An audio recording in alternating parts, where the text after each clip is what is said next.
students of mine all assume that women have always been responsible for raising their children. But this, of course, is not true.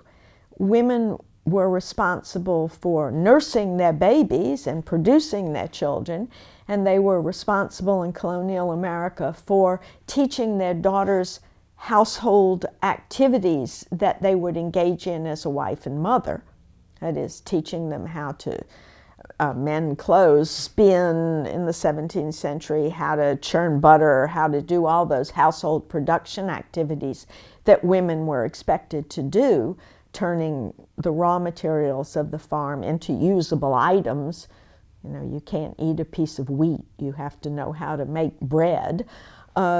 They taught their daughters what we would call vocational training, but the moral upbringing of your child, the socialization of your child, was the father's responsibility, because he could tell right from wrong, whereas his wife could not.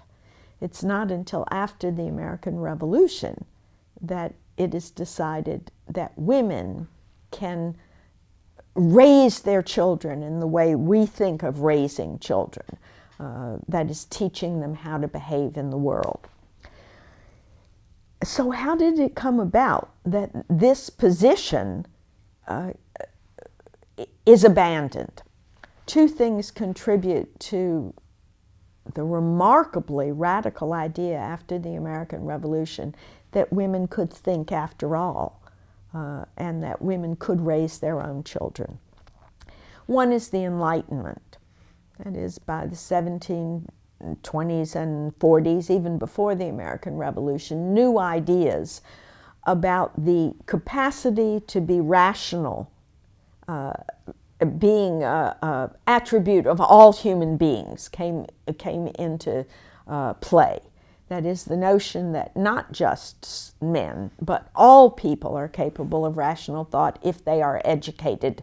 That is, if they are themselves properly taught to develop that capacity.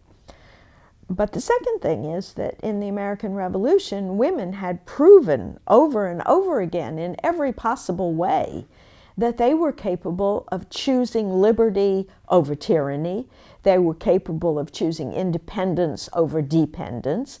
They had participated at every phase of what we call the Revolutionary Era. They had boycotted British goods. They had written propaganda for the American side. They had signed documents saying that they were supporters of the American resistance to British tyranny. They had helped the army in the army camps. They had gotten wounded while standing at the cannons if their husbands fell in warfare. Some of them had even disguised themselves as men and fought in the American Revolution. They had kept the farms going when their husbands went away.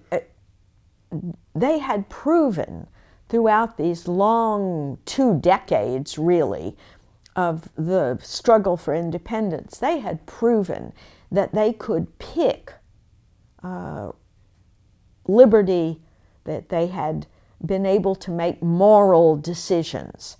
And so when the war was over, for women's historians, the question becomes, so how were women rewarded?